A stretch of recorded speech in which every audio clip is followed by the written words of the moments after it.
11 resolutions have been agreed on when the ANC and ZANU PF leadership met for 8 hours to discuss a variety of issues affecting the two ruling parties. They produced a communiqué which was read by the Secretary General of ANC, Magashule, and the ZANU PF Secretary for Administration, Dr. Obert Mpofu. It took 8 hours of robust discussion between the leadership of ANC of South Africa and ZANU PF. The two agreed to produce a communique which was read to journalists so that people will get to understand what took place over the past 8 hours. Of interest is that the two parties agreed that they have to continuously fertilize each other's strategies of how to tackle the politics in the region, the politics in the respective countries, their economies. They just have to continuously exchange notes. Reinvigoration of the long-standing strong ties between the two liberation movements and the strengthening of solidarity through regional integration programs. Crime and corruption should be confronted head-on in both countries to ensure that our people will have confidence in our parties. Consolidate and defend the gains of our revolution.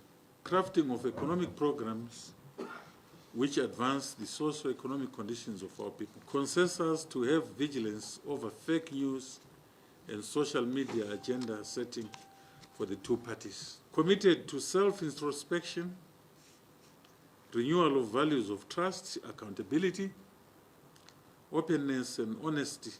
That the economic sanctions and embargoes are one of the biggest albatross of the people of Zimbabwe and the economy, and should unconditionally be removed. The aspirations of our people should be at the center of our priorities as liberation movements. We agreed to engage in programs to empower youths and women in our countries. The two parties agreed to convene and meet regularly to discuss issues of mutual concern and interest, particularly economic issues. We agreed to cooperate on key issues of common interest, such as trade, migration, COVID-19, climate change, education, health, defense, among many issues of mutual consent. They agreed that it's high time that the two parties consolidate as there is this robust attack by detractors. Ruben Barwe, ZBC News, at the ruling party headquarters. Now, the issue of social media also came under the spotlight and how it is being used to fuel a number of lies that have been spread. This, according to the ANC Secretary General Elias Magashule, in a question and answer segment with journalists at the close of the meeting. In a question and answer segment with the journalists, we're asking whether they are going to meet other political players or interested parties in the Zimbabwean border politics. As the ANC, because of time, we came here to engage.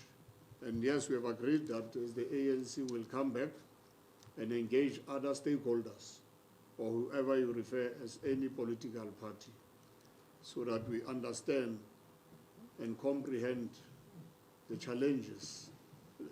Maybe we use the word crisis, but I think we agree that there are challenges facing the entire globe, the continent, our respective countries, and therefore whenever there are challenges in Zimbabwe or South Africa, as liberation movement, such challenges must be confronted for as long as they affect our people. And that's why we are here, to say let's further consolidate and work selflessly for those poor people, the marginalized, the people of Zimbabwe and the people of South Africa, because we are one, we are Africans.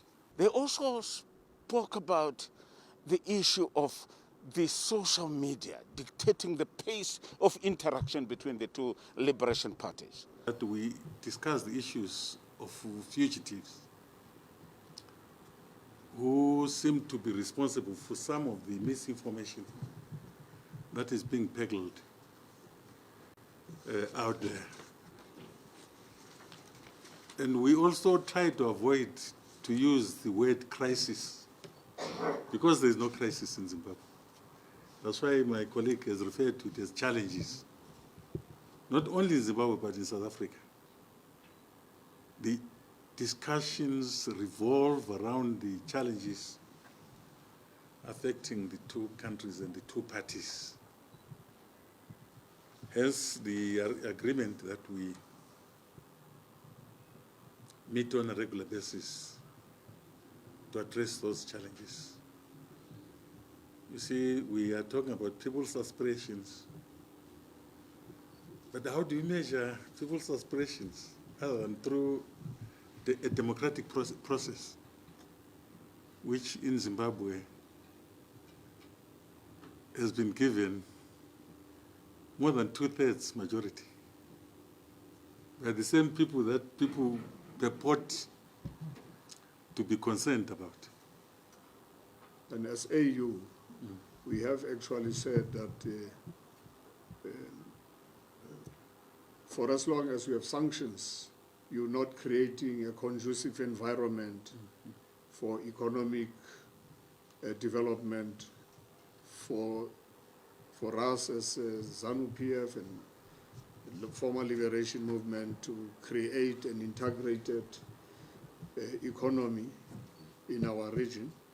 And therefore it is important for us to continue making a plea to the entire world and US for the sanctions they are implementing here. So we have forever, as the African National Congress, called for the lifting of sanctions against Zimbabwe. We shouldn't allow social media to set the pace and agenda for us in terms of resolving the challenges we may be facing as countries. They have a lot of baggage of history behind them, and they say they should continuously engage and solidify their union.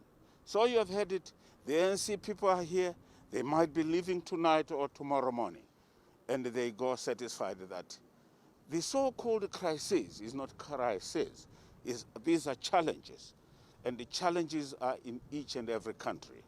Ruben Barwe, ZBC News, the ruling party headquarters in Harare.